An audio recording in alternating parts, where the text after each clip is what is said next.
All right, cool. So we live. Let me get started. All right, so I want to thank y'all for joining in.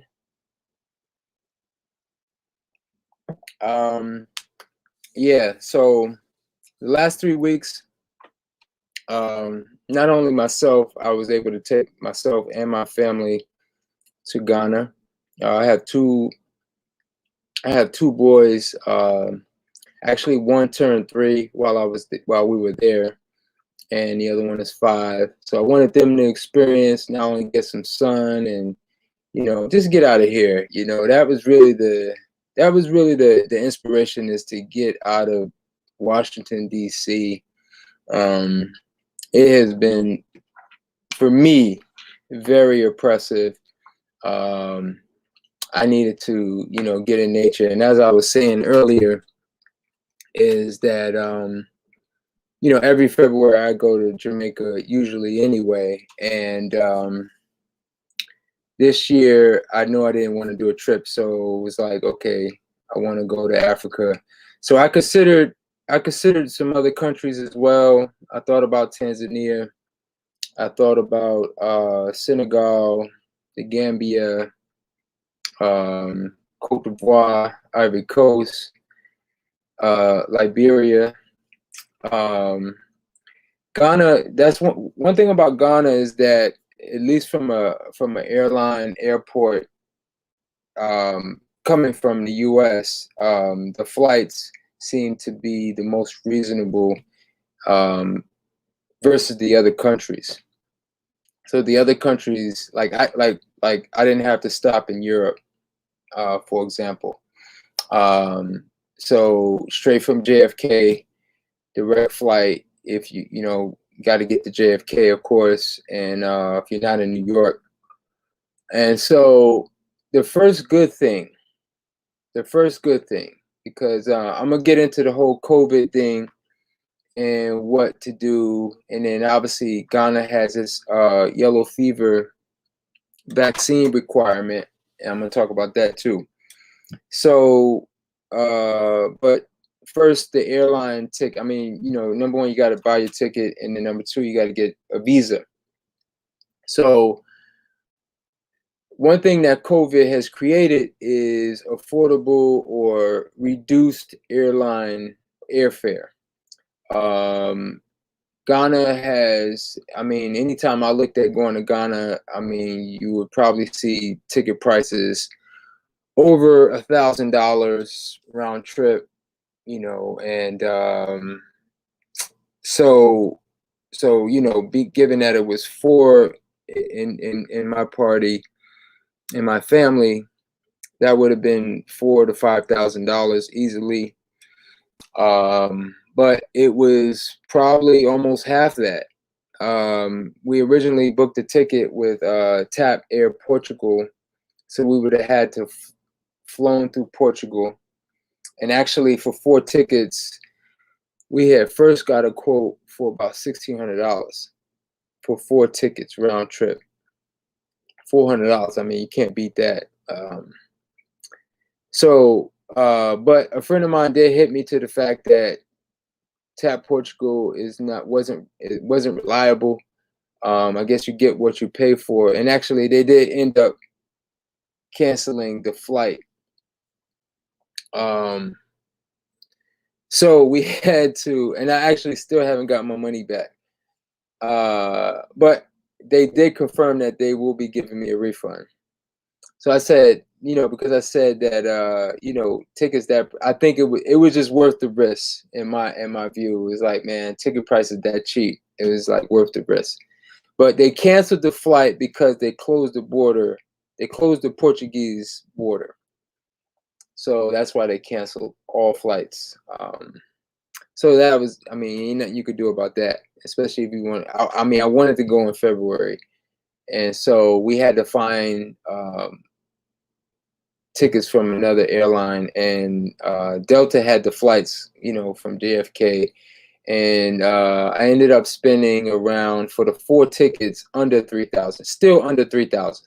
So it was about $1,000 more than what I originally paid with Air Portugal. So still excellent, still great price. The other thing that COVID has created is basically empty airports. If you haven't had a chance to fly recently, it's kind of sad to see.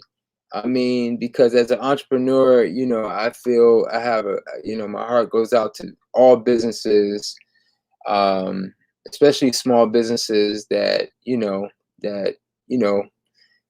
just the grind and the hustle is real. And, just to know what's going on and know that it don't have to be what it is. It's just unfortunate to see. Uh, so, but yeah, but the good thing is that you can pretty much move smooth through almost any airport. I mean, JFK was relatively empty. I flew out of DCA, which was relatively empty. So, it's like no long waits through either getting your boarding pass, getting your going through the TSA, relatively smooth. Again, another thing that COVID has created in that sense. And the big thing, obviously, with the COVID situation is you got to take the COVID test. So Ghana absolutely requires a COVID test.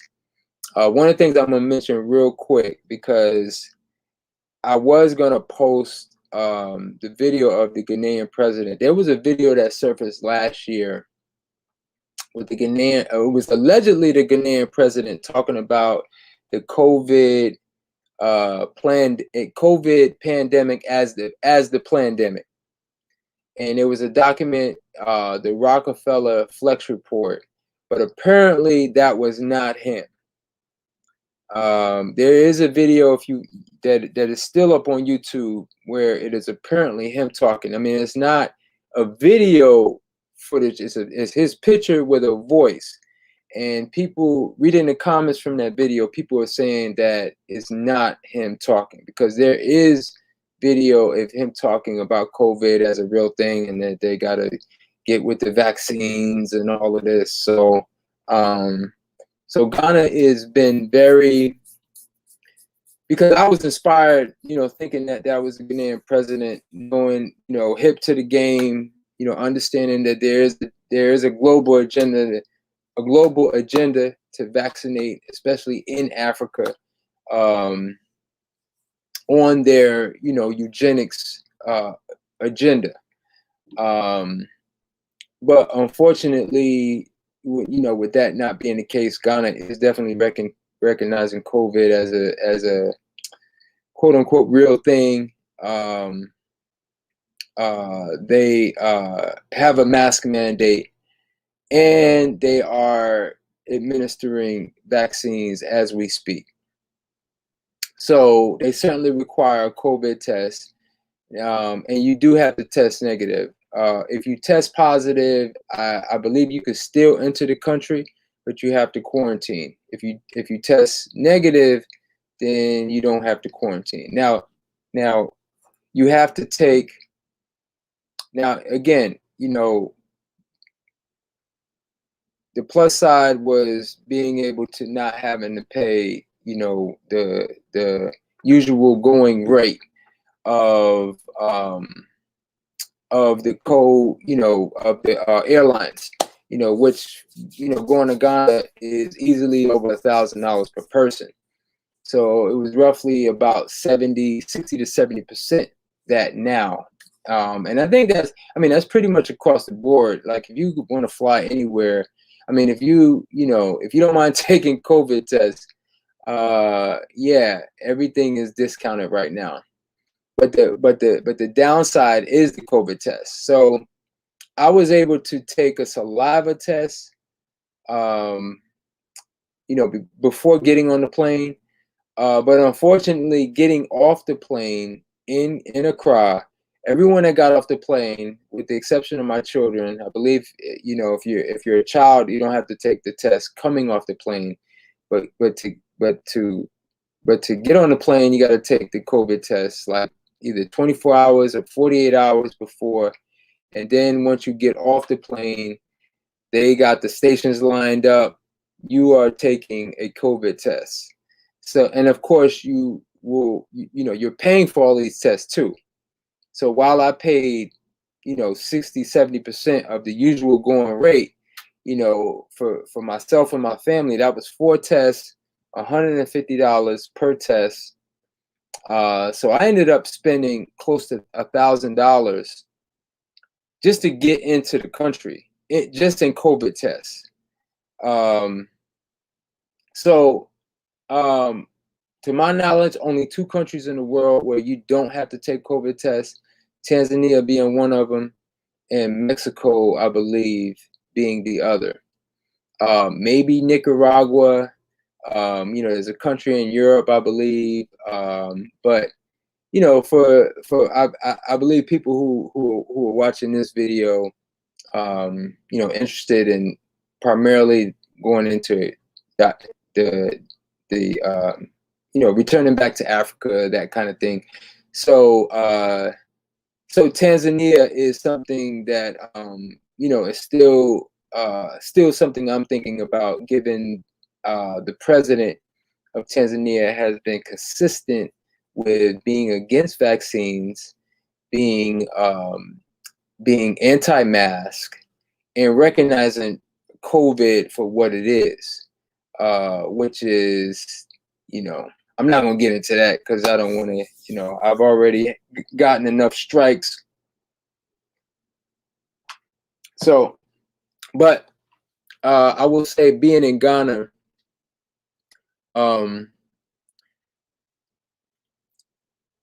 they got the mask mandate. Now, being here versus being in Ghana, obviously the weather, and it should, the sun is intense, very, very, very hot, which I like. I definitely am, I love the sun, love the heat. But it's just interesting because they have the mask mandate, but is it enforced? Yes and no. Now, as a quote unquote tourist, I guess I would call myself a tourist in this, as a tourist in this situation, is that you're going to take cabs, and sometimes you have police checkpoints where they're going to be stopping vehicles if you're not wearing a mask, because you have a taxi driver. So you should be, I guess, if you are into that. About 99% of the time, I did not wear a mask with the many Uber drivers that I had for the different places that I went. And there were times with, because we had, there were times when we would take Uber, and there were times when we had our own driver. Like when we went to Kumasi, for example, that's like a 4 or 5 hour trip from Accra. So, definitely, I want to say we may have gotten stopped at least one time. And again, the police are like checking, make sure you got your, well, they mainly checking the driver, making sure they got their credentials, they got the registration, their car is official and everything. And they're wearing a mask. There was a time where I wasn't wearing a mask and we were stopped by the police, and it wasn't a big deal. They didn't say I had to put on my mask or anything. But going into the stores, now one big difference. Now I'm not hip. I'm not cool with these hand sanitizers either. To my knowledge, they got chemicals in there that is unnecessary. I've been very vocal. I'm definitely not a germaphobe. In fact, I feel like germs are necessary and they're good for us. So with that being said, the hand sanitizer, a lot of places you go in Ghana, you got security that is going to take your temperature, and then they got the bottle. They're holding the bottle of hand sanitizer to spray into your hands, like as if it's not an option for you to, because a lot of places here, you'll see the hand sanitizer. Like I haven't been anywhere here. I've heard that the co-op in Tacoma Park, that they make you put the hand sanitizer on. So I haven't been over there yet to verify that, but I know there in Africa, they hold in the hand sanitizer to spray into your hand. So, one time I did say, I'm like, look, I'm allergic to that stuff. They didn't like press the issue. Um, and I got my when I did have to wear a mask, I did have my breathable fake mask, which nobody gave me no hassle about. I mean, the thing is, like, look, it's hot there, it's tropical, it's just ridiculous to wear, like, I mean, if it's cold, actually wearing a mask might actually, provide some, it's actually less tolerable to wear a mask when it's cold, I think. And when it's hot, it's like, it's just, you want to take off your shirt, you want to take off. So why you masked up to the eyeballs? It's just ridiculous. So that's that. With COVID. It's unfortunate that Ghana has taken this stance, given the fact that I thought the last year, the video that surfaced where the Ghanaian president was talking about the flexion, the Rockefeller report that was basically being hip to this whole pandemic. Unfortunately, that wasn't the Ghanaian president. And the Ghanaian president is definitely pro-vaccine and pro-COVID. Let me say it like that. And this really lines up with my main criticism of Ghana just in general.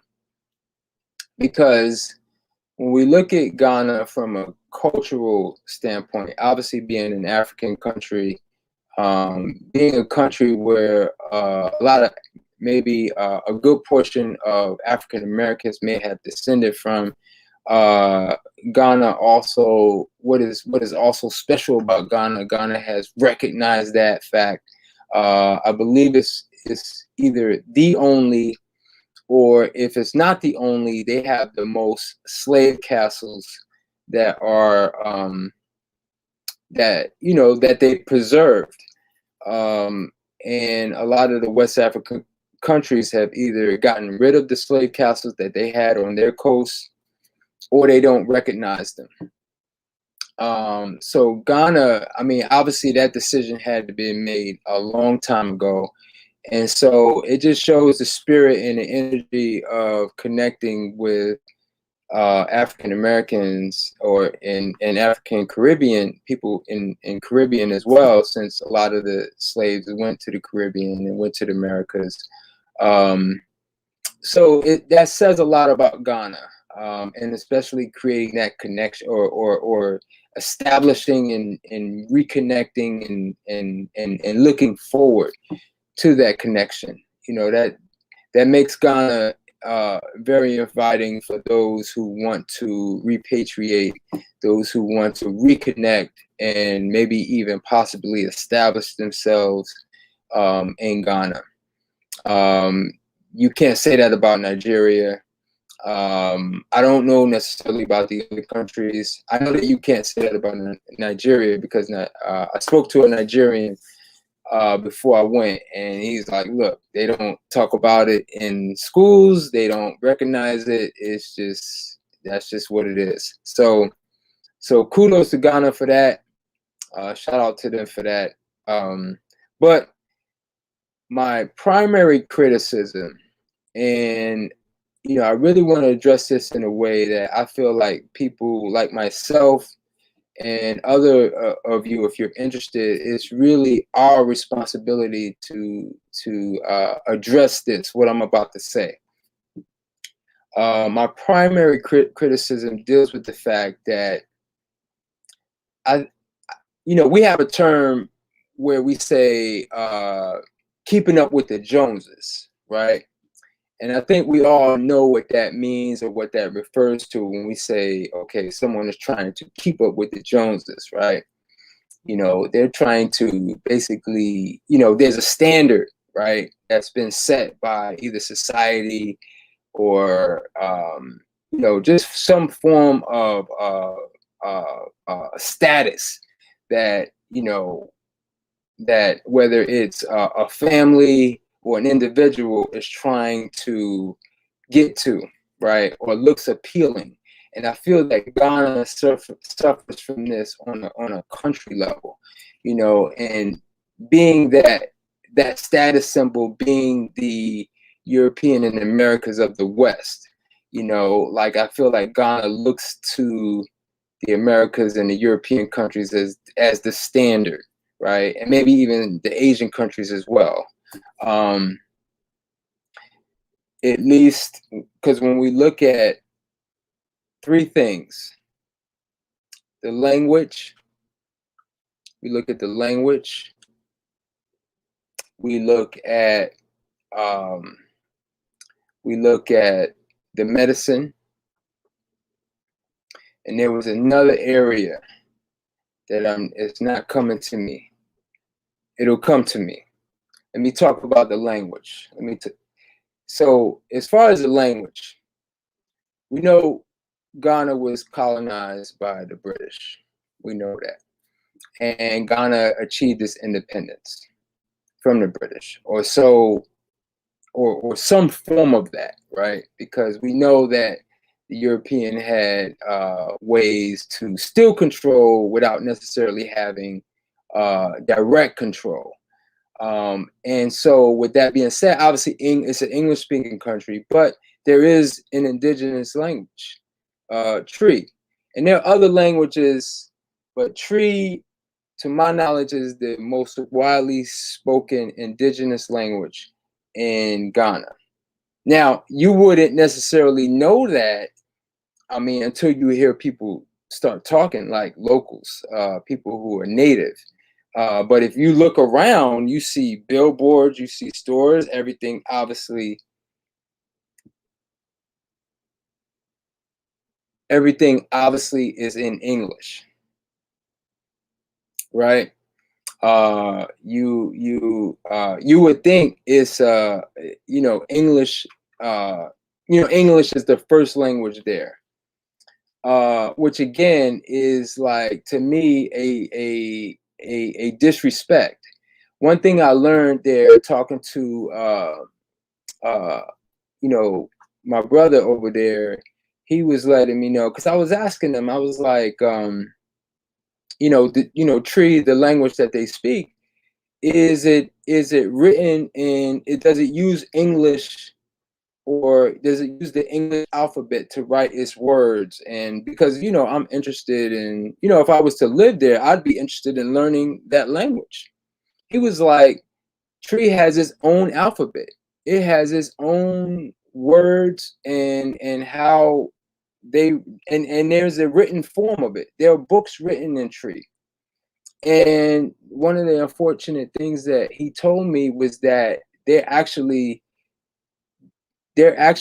taking it out of the schools, where before it was like, obviously they were teaching English, but then they were also teaching Tree, or grammatical Tree, because they all grow up, obviously learning it on a conversational level.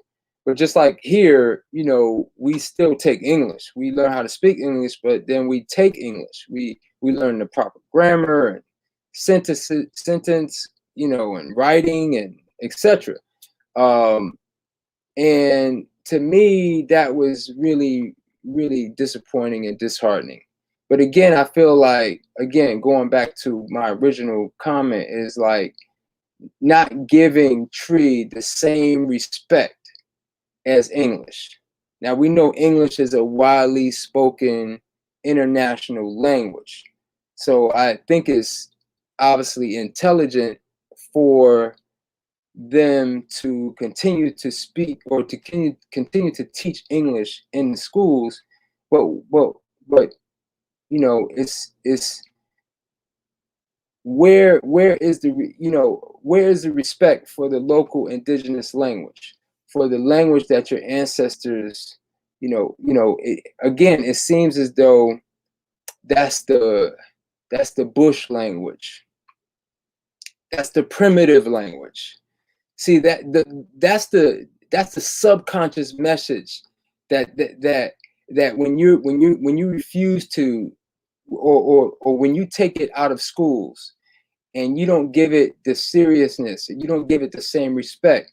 It's almost like it's looked at as the indigenous bush language, the indigenous primitive language. Like it doesn't deserve to be on the same pedestal as English, as French, as Chinese, right? This is what like is disappointing. It personally pisses me off. Um, so that's one aspect. The second aspect is religion. Religion. So Ghana is a Khan territory. All right. I'm a Friday. Actually, I went through a naming ceremony in Kumasi. So if you go to Ghana, Kumasi is a must see destination. Big city, very busy, and that is where there are two things unique about Kumasi. Kumasi is the home and the heart of the Ashanti. It's in the Ashanti region, and in the Ashanti region is where Kente Cloth was born, and Kente Cloth is where I actually was able to go to the actual village where they still make the Kente Cloth, and the Kente, I believe what it means is that you cannot tear it. The way it's made, it's like different strings and um, I mean, I got some video. Maybe I'll post it some way, or maybe I'll post it on the Instagram so you can see it, see how it's made. And the brothers there are making it, and the village is truly communal. Like any money that comes into the village is spread out amongst the villagers. So my visit to Kumasi, especially that village, and then going through an actual naming ceremony. So I'm a Friday born, so that's Kofi, and then so they take your day name, and then they add a name to your day name, which they feel like the energy you need to carry along with your day name. So my name is Kofi Manu, or Kofi Manu. And Manu, Kofi is born on Friday. Manu is strength and endurance. So that's my Akan Ghanaian name, right? And anyone, and they offer this for anybody, especially African Americans that want to, receive an Akan name. And you go through, you meet the elders and the chief. You walk through the village. They give you the tour. You can actually spend the night in the village. So maybe what I'll do is, for those who are interested, I'll find a link. There is a link to a website. So it was a very special. It actually, I mean, it felt. I told them that because at that point I was in Ghana for at least a week and a half. But to me, it was really the first time I felt like I did something that was uniquely African. Now, with all of that being said, very beautiful, very, very just dope. On the flip side of that, you have a strong presence of Christianity. Now, I was brought up in Christianity. I mean, I'm very, I wouldn't say I'm a Christian scholar, but, we all know that Christianity, I mean, we know that it has African and astrological origins. However, it is widely something, I mean, at least the modern form of Christianity was brought from Europe into Africa. And it's not even like, in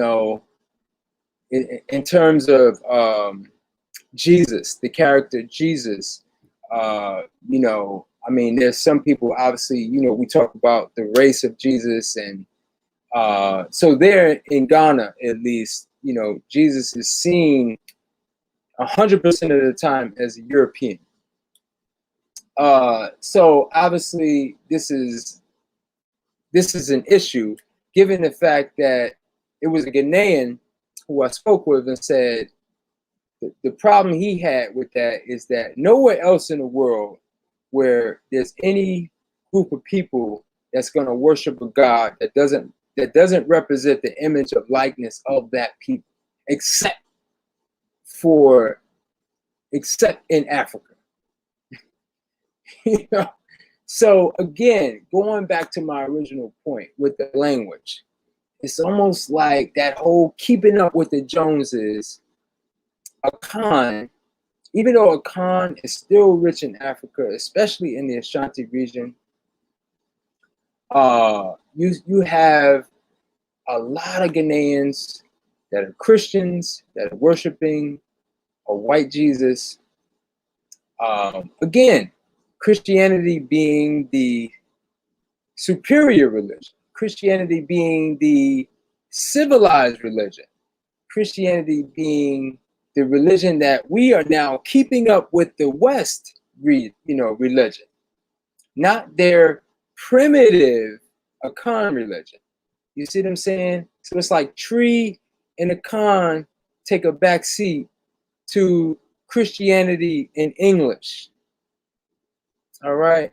So again, very disappointing. And then lastly is medicine. So also in the Akan tradition, there's in most African herbal traditions, there is the recognition of herbs.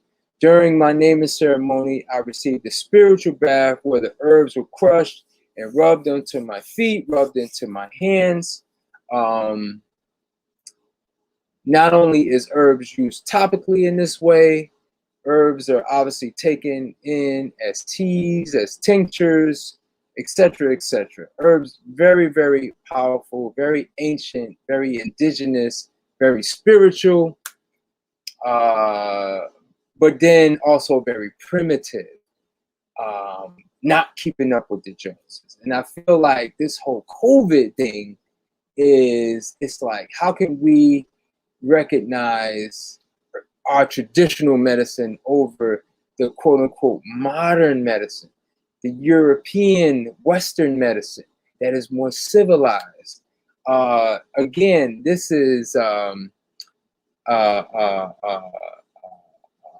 result of, the mindset of trying to keep up with the West. So of course they got to recognize that COVID is real. Of course they got to recognize that they need vaccines and they need this, this dangerous medicine that they recognize as the civilized medicine, and their herbal medicine as the primitive medicine.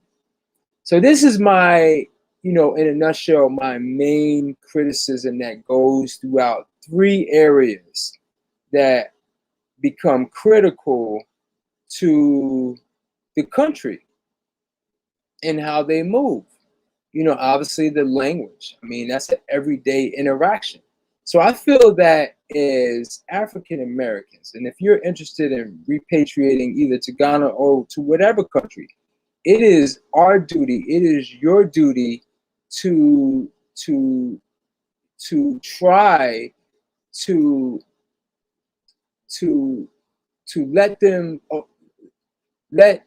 be aware that their religion should take precedence, their spirituality should take precedence, and their medicine especially should take precedence. That their medicine, that their language, that their culture and religion and spirituality is something that we want to aspire to learn.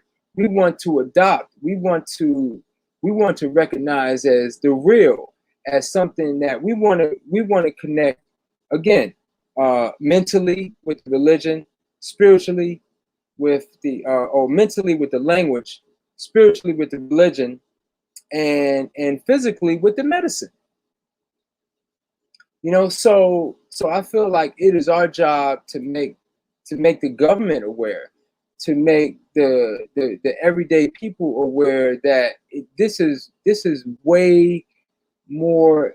This is something that, having English as pretty much the primary dominant language in a country where you have your own indigenous culture that should be respected. I feel like it is our responsibility to make them understand the value of what they have.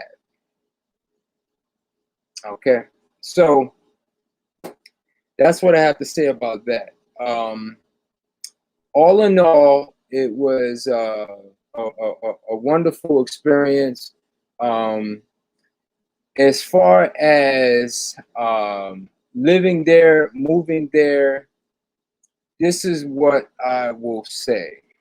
Just in the same way that I feel that it is the African Americans' duty, if we are going to move there as a community, one, we got to make sure, I can't stress enough the importance of, valuing and allowing them to see that we value the indigenous language, the religion, and the medicine. That's primary, first and foremost. The second thing is that we have to come back with whatever skill, whatever resources, whatever knowledge. Now, a lot of people, given the whole COVID situation, people are obviously now able to work remotely. So this could be a way to a brother of mine, if you're watching, you know who I'm talking about. He's supposed to be going. He might actually already be there, but I think he's going later this month. I know he works here in DC for the government and some for the courts, I think specifically, and so hold on to his job at least for now. But he's able to, obviously everybody been working remotely, so again, that could be an opportunity. You can still work your job, and when you got to check in, you check in Zoom, etc. Right? So that's obviously an opportunity. But I think the main thing, just like we want to bring value to them understanding how valuable their indigenous ways and their indigenous culture is, I think we have to bring what we have access to here in terms of resources. So we need to be coming there with the idea and the mindset of establishing business, establishing real estate, so buying land and developing that land. So it would be great there to go there and still work your American job wherever you may be. But I think we need to think bigger in terms of, again, bringing whatever it is that you have. And if you're not ready to do it on that level, maybe it's not ready. Maybe you're not ready to make that type of move yet. Because I think it would be doing, and that's what they're looking for. That's what their arms are open to. I heard it from the chief's mouth myself. They are literally open arms, hoping, waiting for people like us, people watching this, to come back and bring whatever it is that we can bring in terms of investment, in terms of, our investment dollars. Whether we want to establish, you may want to establish a school. Maybe you're into education. Obviously I'm into the food thing. We all have our unique experience and talent, but we want to bring a little bit more than that. You think about the types of people who come to America, and they come establishing businesses. I mean, for example, here in DC, strong Ethiopian, Eritrean community here.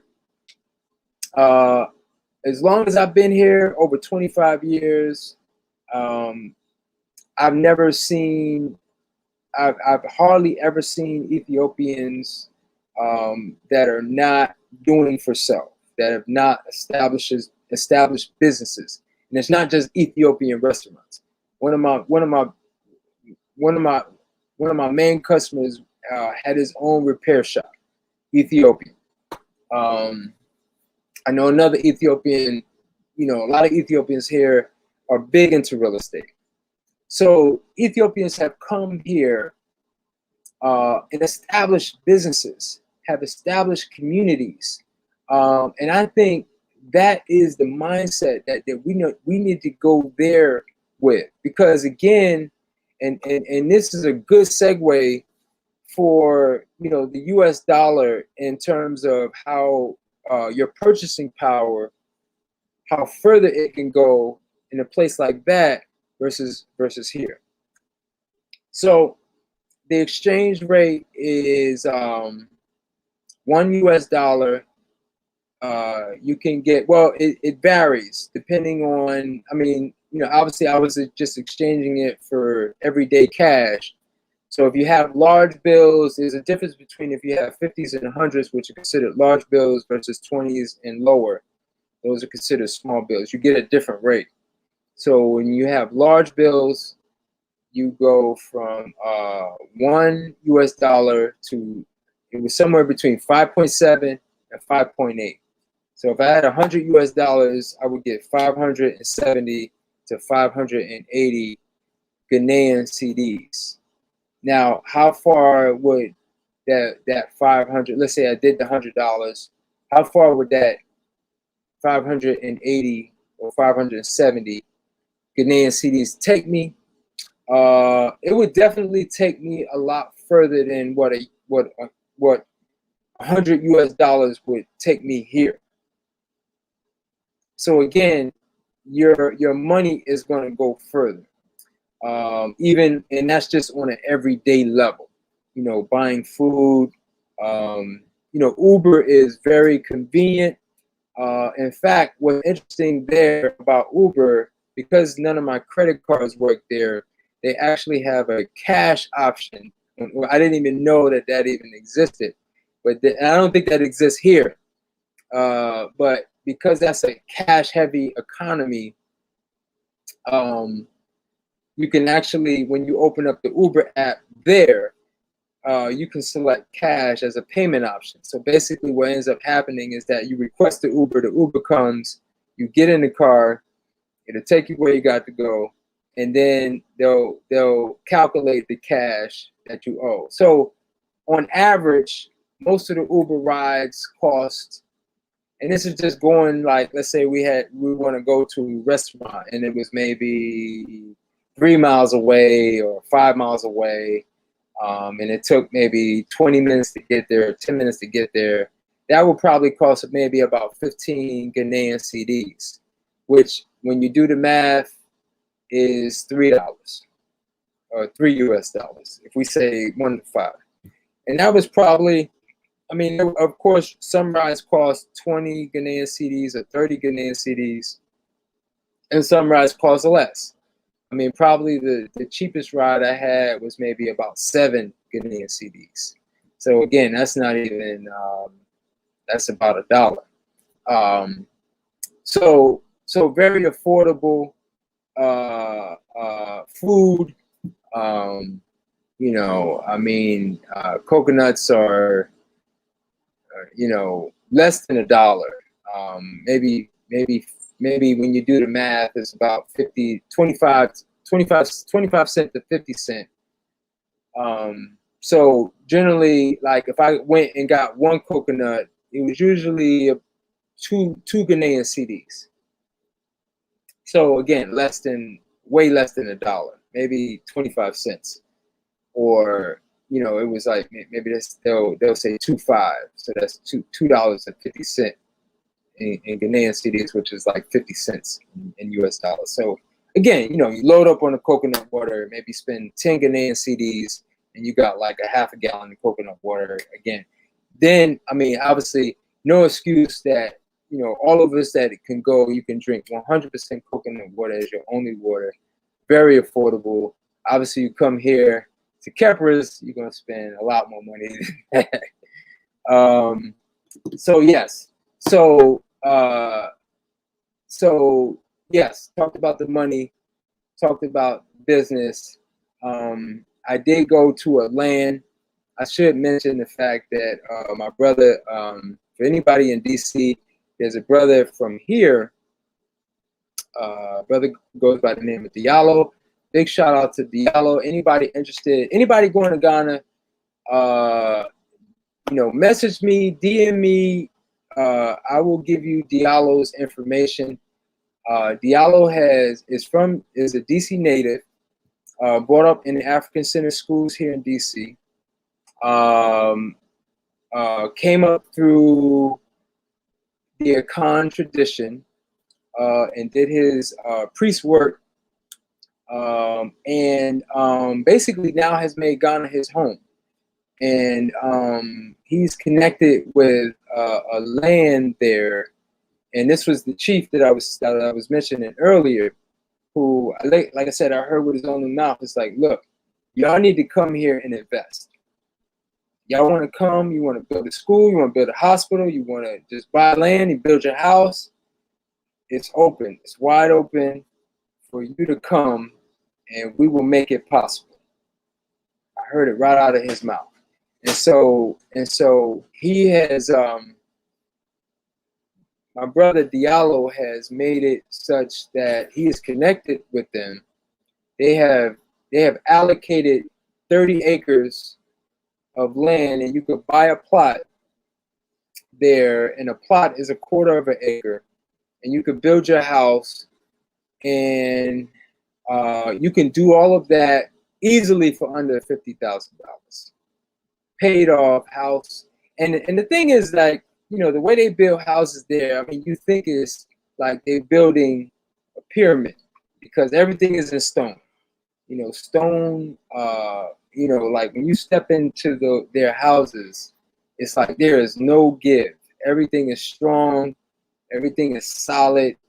And actually, the builders that go throughout Ghana are actually in that, they come from that village. So, you know, and the beach was one of the most amazing beaches I've ever seen. I'm not really a beach person, me myself, but this beach, and part of it is, I don't know, it's beaches just come off as too commercial for me. I'm really more into like the rough, not really the rough, but something that's just more natural, more nature. And this beach had that vibe. The sand was almost like a clay, like that sand your feet don't mind walking on, like more of a firmness. And just looking at the Atlantic Ocean, it was surreal. It was surreal. Definitely better than, for those of y'all familiar with Ghana, this beach was not Prom Beach out the water. I actually didn't really care for Prom Beach.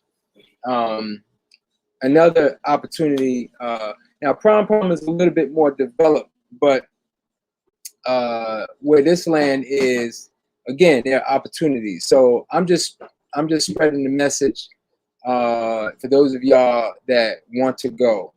And the thing is, like, if it's at the top of your list and you're really thinking about going, then ultimately you just have to go. So I'm gonna look at some questions here. Let's see. Do they have Heart of Gold is saying, do they have a cheek swab test? Oh, okay. I didn't really get into the test. Now, like I said, while I was still here, I took a COVID test, and I was able to find a person who actually did saliva COVID tests, and you actually just continuously spit into a cup, and you create like, now for the saliva COVID test, you have to create a lot of saliva, like an ounce of saliva. So it takes about 5 minutes to do that. But once you get there, they're gonna do a nasal swab test. Now, now, now, I didn't have them stick it way up back into my brain. Once they hit here, I just start jerking back. Like, look, and they keep saying, "Oh, relax, relax." I'm like, and then I do the same thing, and then they would just give up, and they're like, "All right, we got it." Like, look, you got to, obviously these things cannot be trusted. And then if that wasn't bad enough, we had went to this other facility to take the test to come back. And at this particular place, I forget the name of it for good reason. You don't want to go to this place anyway. So in addition to the nasal swab, which again, I did the same thing. It's like once they stick it in my nose, I just start jerking back. They actually do a second swipe of inside of your mouth. They want to hit the back of your tonsils. I was like, no way are you grazing my tonsils. So I actually almost got my money back. And because I was just so resistant and so difficult. But I think, more of us just have to do that just to shine a light on this hypocrisy and this BS. But so I did allow them to go back again. But once I felt them hit something, it's just like, okay, that you got it. That's enough. So again, if you're gonna travel, I mean, this is a new reality. This COVID test, unless you go to Tanzania or go to Mexico. But even if you decide to come back, you're gonna have to take COVID test to come back. So it's something. It's just at least what I know. It's a reality. Now I didn't talk about the yellow fever vaccine. I know there was a lot of questions about that. So basically, what I did for the yellow fever vaccine. Now with the yellow fever vaccine, the Ghanaian embassy will accept a medical exemption. And the way to get around, or the way to get the medical exemption, is that you have to go to a facility where they give the yellow fever vaccine and tell them you have a severe egg allergy. If you tell them you have a severe egg allergy, they will, because there's a yellow card. It's a World Health Organization vaccine card, and on that card, whether you get the vaccine or not, you still need that card. And if you get the vaccine, they will basically put on that card that you received the yellow fever vaccine. If you get the exemption, they'll put that you got the exemption on that same card, and the Ghanaian customs will recognize that. So you got to have that card. I mean, there's a small chance they may not even ask for the yellow fever information, but you don't want to go all the way there, spend your money, get there, and they ask for it, and then it'd be a problem. Okay, so yeah. So the good thing is that, like if you're interested in going to other West African countries, especially, or even Tanzania, no vaccine needed. In Tanzania's case, no COVID test. So that's a good thing. I will not let them poke my brain through my nose. Definitely. Yes, I'm with you there. Are you planning to move to the continent permanently? Well, the jury's still out on that.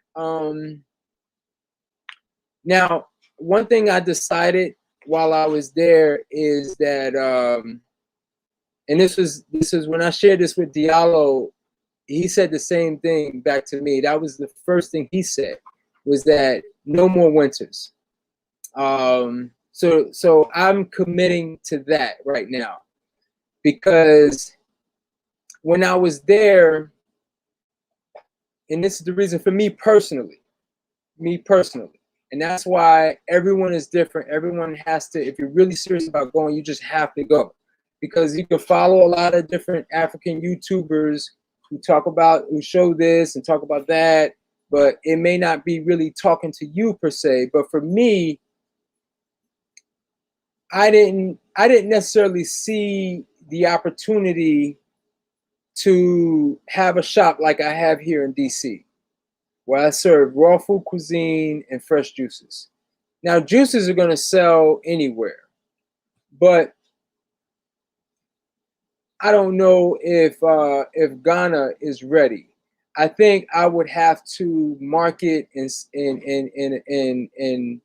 well, basically market my business to more tourists, and I don't want to do that. Like I would rather be have something amongst the community. And the thing is, so with that being said, for the last 20 years, I've been doing retreats all over the world. And actually, that was my original plan before I even got into restaurant business. That's been something I've been wanting to do 20 years ago. And I felt like that was more of an opportunity for me.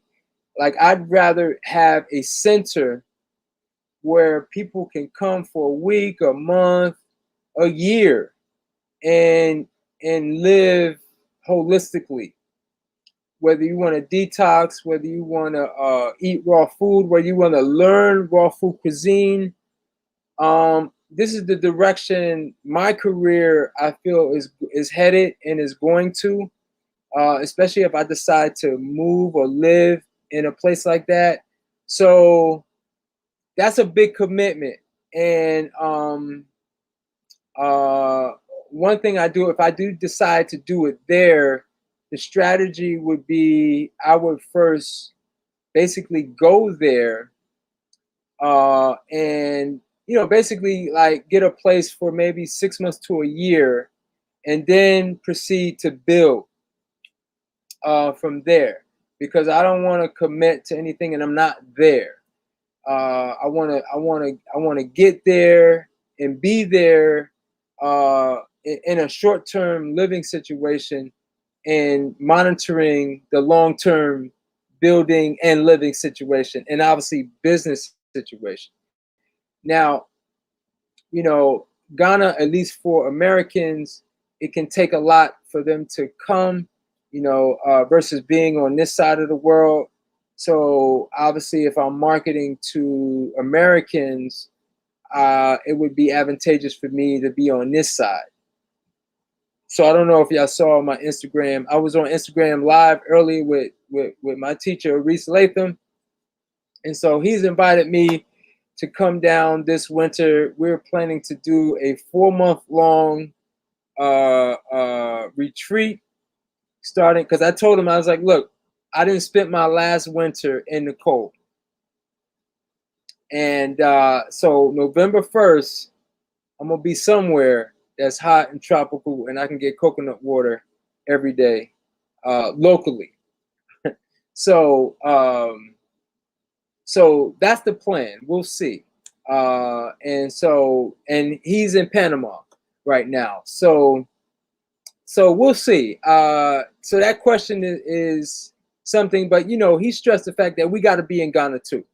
So Ghana may be on the back burner for now as far as like relocating permanently, but there is a permanent. It is in my mind. The seed is there. It's not especially for me, but for my young children. I don't like what's happening here in DC. What's happening here is happening pretty much around the U.S. and especially in the big cities. I don't like the direction they're going with the schools. Obviously, with the vaccines is a big issue.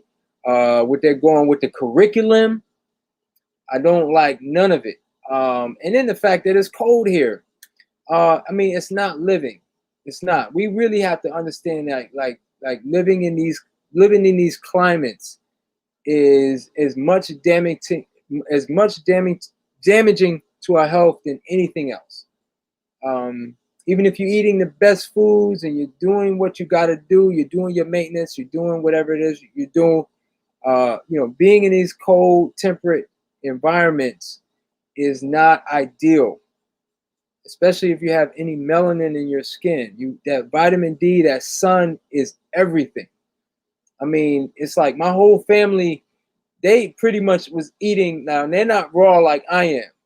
They were pretty much eating the same thing there in Ghana that they eat here. And their digestion was totally different. Totally different. I said, it's the sun. It's the sun. It will allow, because sun is food. And so even my diet had to change. It had to change because I didn't bring any of my food ingredients, and I have a lot of specialty ingredients that you're not going to find a lot of places, especially like tropical countries. But the great thing is obviously the fruits, and the coconut water is like abundant and it's very cheap and affordable. But I essentially had to become a fruitarian. Even the salads wasn't sitting well on my stomach. So I had to essentially become a fruitarian, and that wasn't, that was a good thing. All right, so we got a lot of questions here. I'm gonna try to get through them. Lovely brother Kepra, this is the government are just doing what they are told to do by the institutions that lend them the money. I'll say to that. Yeah, just exactly. I mean, is Ghana, all these countries truly independent? I mean, what's interesting about that is that, because one of my workers from Cameroon, he's very into the African politics. We had a great discussion. He was telling me like the Tanzanian president is like, he doesn't take their money. He's obviously not taking their vaccines. He's not taking their COVID tests. He took their COVID test and tested a goat. He tested a papaya. He tested a mango, which all came back positive, COVID-19 positive. So Tanzania, even though they are wearing masks, most of the population is not wearing masks. So Tanzania, as far as like if you're trying to get away from this COVID stuff, Tanzania will be at the top of my list. And I have a really close friend that's there now. I have another close friend that's going there next month. So I'm staying in touch with them, and it is still definitely on my radar. Now, the thing about Tanzania, because Tanzania has taken a stance, and we know that the powers that be are not happy, and they're so we got to stay tuned and keep a close eye on what could on what kind of influence they may try to force on the Tanzanian government. So stay tuned. Lovely brother Kepra, I just returned last month. My 64-ounce mason jars to fill my juice. Awesome. Yeah, let me click on that. Just bought my mason jars to fill my coconut water. Sweet. All right. Upon arrival, nasal swab went a little too far. He apologized. Departing from, they performed the throat swab. Yes, the medical exempt. I showed them to avoid the yellow fever. This was my 5th time. Now, this reminds me because one thing I didn't mention is the visa. If you're thinking about returning or going more than once, go ahead and get the multi-visit visa. They have a single visit visa and they have the multi-visit visa. So I would say that I got the single visit visa. Obviously, the single visit visa costs less. The multi-visit visa is going to cost a little bit more, but it's going to be worth it to get. I think there's a time period that it lasts. I believe it's 5 years. Check the Ghanaian embassy website. for more details on that. But if you're trying to, the other thing I wanted to talk about was citizenship. Now, if you're interested in getting like a second, to getting a Ghanaian citizenship, a Ghanaian passport, it's not going to happen overnight. It's going to take for you to move there, to establish residency, to show the government and to show immigration that you are investing in Ghana, that maybe you marry a Ghanaian, that will probably put you on the fast track. Like, let's say, for example, even if you marry a Ghanaian, it doesn't automatically make you a citizen, but it does put you on the fast track in the sense that you get whatever you do, you get a birth certificate, you get a Ghanaian birth certificate, and then you're going to attach that to you when you apply for the passport and the residency, and along with your Ghanaian wife or husband. So again, these are just some some questions I asked while I was there. It's not something that definitely not going to happen overnight. It's going to take some time. You're going to have to show that obviously you committed and that you're bringing value and commitment, to for you to really earn the citizenship. Okay, so yeah, I'm gonna post the links for Diallo and the land. It's called Sanye. Okay, I'm butchering it. I'm gonna get the information and I'll post it in a comment. I'll pin the comment under this video. And this is for the Instagram family. I'm live on YouTube, so you got to come over to my YouTube channel to see if you want to get like the information I'm going to post under the video. I'm just going through the questions, and if you have questions on Instagram too, Instagram is a little harder to see because it is, obviously it's on the phone. I'm gonna go to the next question. Going and only twice they asked for yellow. Going and only twice they asked. Okay, going. Oh, fifth time going, and only twice they asked for a yellow fever card. Best thing is an exemption form. My youth and I are returning there for 1 year, so I'm prepping them exemption papers they have. They have never been vaccinated. Respect and love, Kepler. Love. You would do well there. Large health conscious repat community. Actually, yes, you are correct. There is a community there of expats. Obviously, probably, I'm assuming not just from the U.S., but also from the U.K., Europe. Even the Ghanaian brothers and sisters are becoming more health conscious. Yeah, I shaded that. Yes. Yes. So yes. I mean, hey, look, I can't say that it can't happen, especially if I commit to being there. It's time for y'all to ditch the United Snakes of America, period. I shaded that. I'll snap my finger to that. Met a Ghanaian and American with 2 houses and land, but is so whitewashed they don't plan to return. I guess I need to dump this guy. Wait, met a Ghanaian in America with 2 houses and land there, but it's so whitewashed they don't plan to return. Yeah. See, the thing about Ghanaians is like, it's interesting because, okay, on a positive note, let me say this. Like, this is one of the things that I love most about Ghana is the people. The people were very peaceful. It was really interesting, being when as an African American, when you're brought up, when you're brought up in this country, especially in our inner cities, right? We know in our inner cities, especially in certain neighborhoods, that there exists an energy. We call it the hood, we call it ghetto. We call, and in large part, that's a result of obviously the systemic racism, the trauma going back to slavery that has still reverberated itself to present day. And we see a lot of our brothers and sisters that carry this energy where, whether it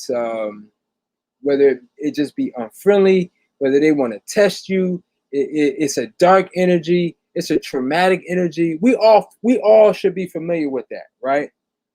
I did not in any way sense any of that kind of energy there amongst, and I got a chance to come in contact with many different types of people while I was there.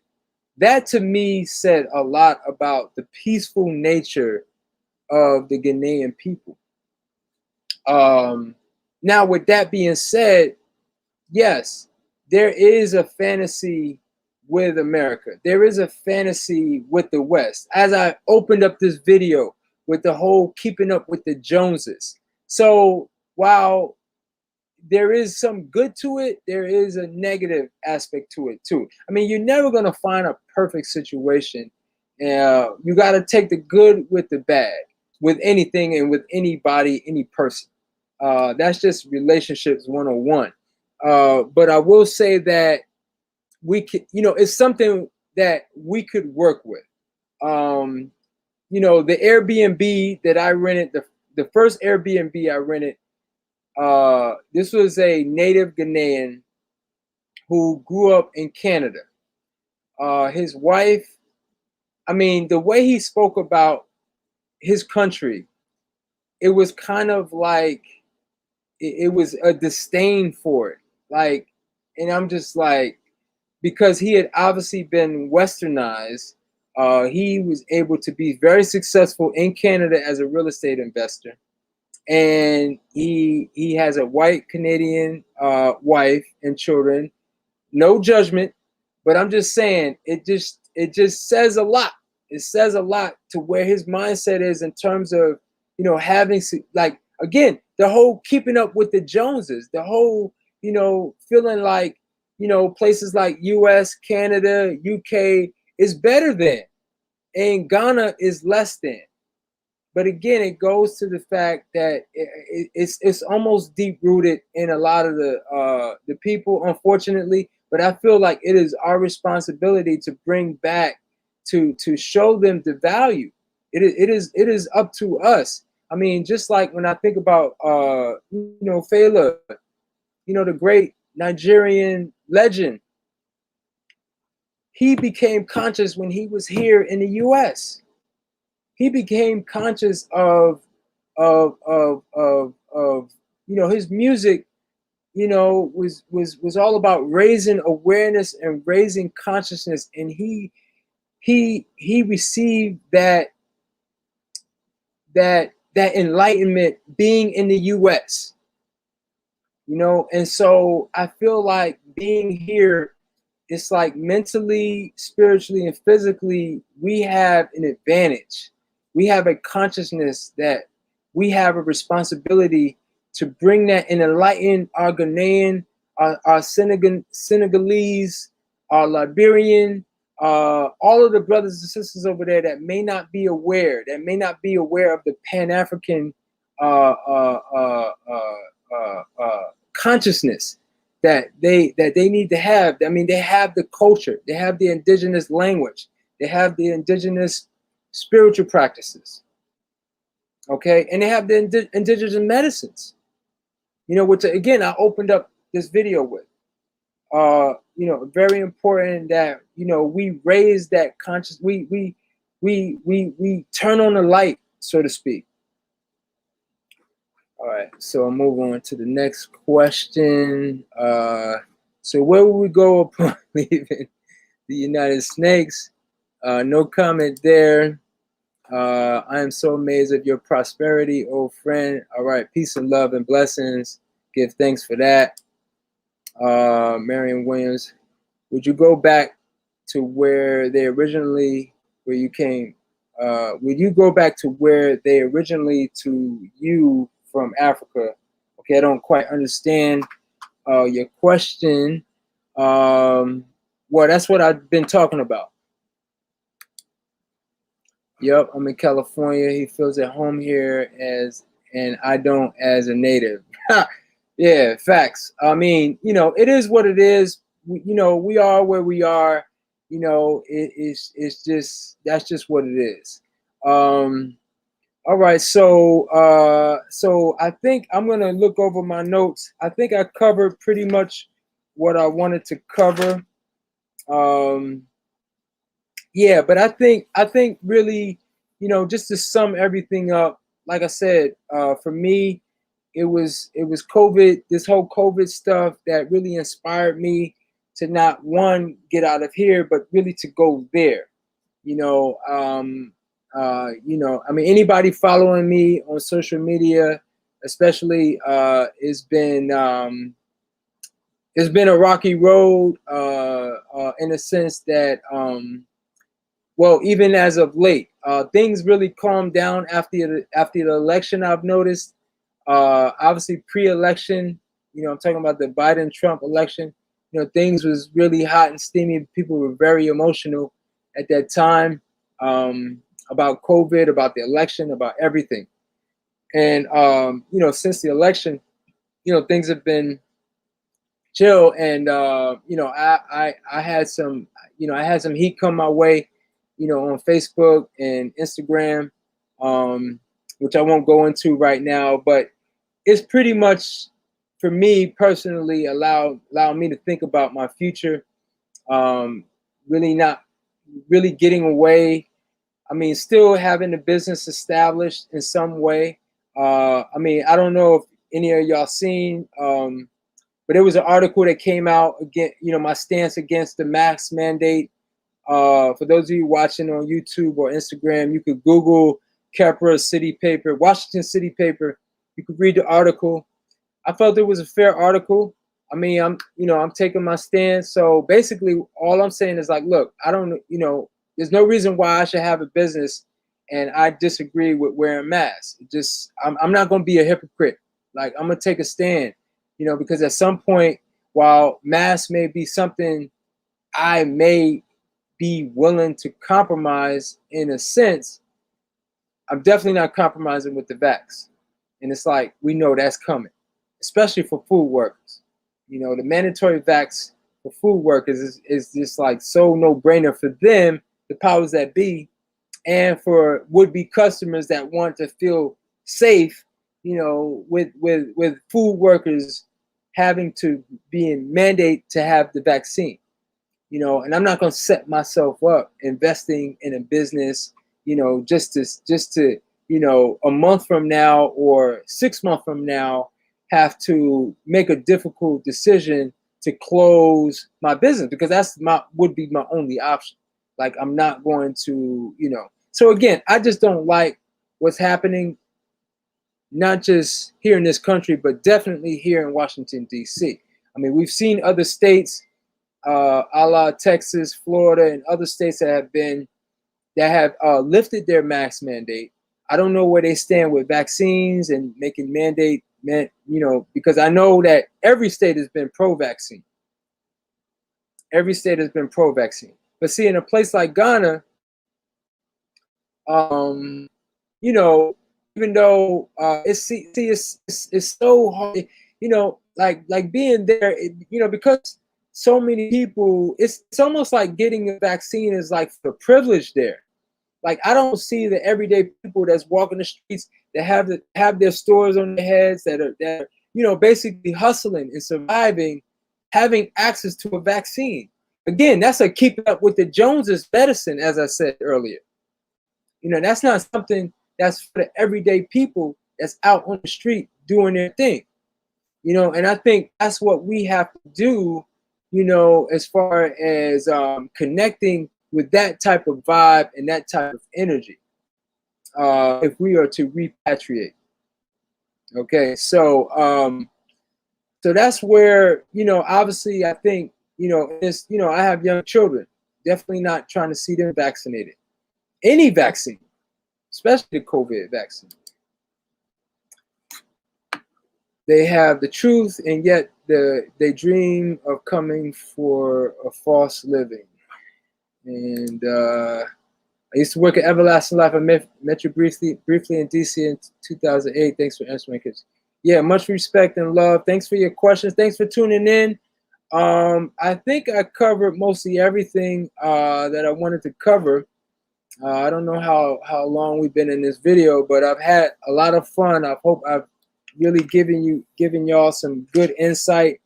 Like I said, I'm gonna sum it up. I'm just gonna, just some stress the key points that I made. Again, Ghana suffers from the keeping up with the Joneses effect on a country level.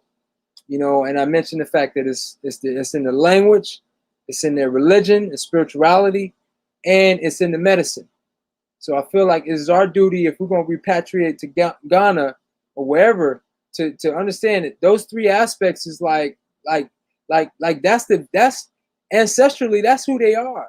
And to deny that is to deny, like, who they are. It's just like we have. I feel it's our responsibility to shine that light on that craziness. Well, I won't say craziness, because, like, look, we should be free to practice a certain spirituality, speak whatever language we want to speak, etc.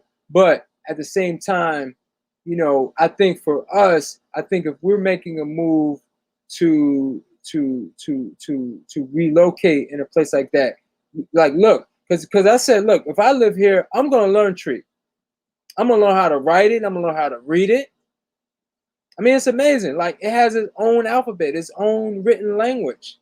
Like, but yet, we see Chinese language, we see Japanese language, we see Spanish and French and Portuguese, and we see, all of these languages that get the respect internationally. And, what about the local indigenous African languages? Why are they not on Rosetta Stone? Okay, so that was, I really wanted to drive that point. As far as business and opportunities, I feel like we need to come with them. We need to come like the Ethiopians have come here to DC. We need to go there because they want us to come there and establish businesses. It'd be one thing if it's like, how we frown on, like, different foreigners coming in and exploiting. All right. They don't see it that way. They see it as us, Akwaba. Akwaba means welcome. Welcome home. You're not exploiting us because you am I and I am you. Okay, that's the spirit and the energy they coming with. Like, I witnessed that firsthand. So while it may be possible for you to get there, like, say, if you want to, because I say, like, look, if you still have your job and you want to, you can work remotely, then all power to you. Go and make a way, but still find a way. I feel like you should put yourself in a position here to, especially if you got some savings, and I would say, if, I mean, obviously, everyone is at a different level, but I would say, definitely 20,000, probably more like 50,000, maybe even 100,000. 100,000 US, that's 500,000, maybe close to 600,000 Ghanaian CDs. You can do a lot with that. So yeah, so we wanna bring value and show them to appreciate the value of their culture, and then bring opportunity, let's bring our resources, our consciousness, our awareness of who we are as a people, and also the resources that we can establish here in the U.S. In other places. So with the business opportunities. All right, so I think I'm gonna leave it there. We got a few more questions here. Kepler, please, advice which natural food is best for me to grow healthy, free from hair, and maintain homeostasis. All right, that's a question. That's that's a deep question. I can't go into that right now, unfortunately. I just say, like, look, just eat raw, fresh plant food, fast regularly, and that'll take you a long way. I got plenty of other videos going into all of this, hours of footage. So just, you on my channel, because this is from YouTube, so just check that out. Absolutely. And okay, yeah, I didn't even get into that. All right, let me end it there, because one of the things I saw a lot of when I was there is 5G towers. Saw a lot of 5G towers in a crowd. I even saw a lot of, I saw 5G towers almost everywhere I went in Ghana. Whether it was like a remote village or whether I was in a big city. So obviously, China probably has something to do with that. I'm not really well versed on the, I know that China is, investing and building and developing and exploiting. Yes, exploiting is business. But from what I'm here, from what I hear, again, this is the outsider looking in. I'm not, don't criticize me for if I speak out of place. But from what I understand is that they're doing a lot more than what the Europeans have done, at least in terms of exploitation.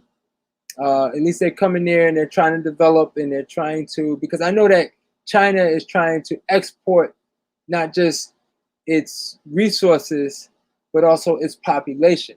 So it's in their best interest to, build infrastructure, roads, institutions, and and businesses, obviously, to have, if they're trying to export their people, out of mainland China. So that's all I'm gonna say about that. All right, so I'm gonna leave it there. I want to thank y'all for tuning in. I think I covered everything I wanted to cover in this video. There's nothing, there's no real last thoughts that I have that I haven't covered. Just to kind of reiterate what I already said. And so, but if you have more questions, this video will be on my YouTube. I can answer them in the comments below. If you're not subscribed, you can subscribe to the channel. Oh yeah, yeah, 5G towers, they're just everywhere. Yeah, so 5G is live and kicking in Ghana, for sure. So so yeah, I'm gonna leave it there. Again, if you're not subscribed to the channel, subscribe to the channel, and like and share this video, especially if somebody is looking and thinking about going to anywhere in Africa, for that matter. All right, so it's late for me. Like I said, I'm still on Ghana time, actually, and it's actually 4 in the morning in Ghana. That's what it feels like for me right now. So I'm gonna go ahead and rest my head, and I'll see y'all in the next video. Peace, love, and light.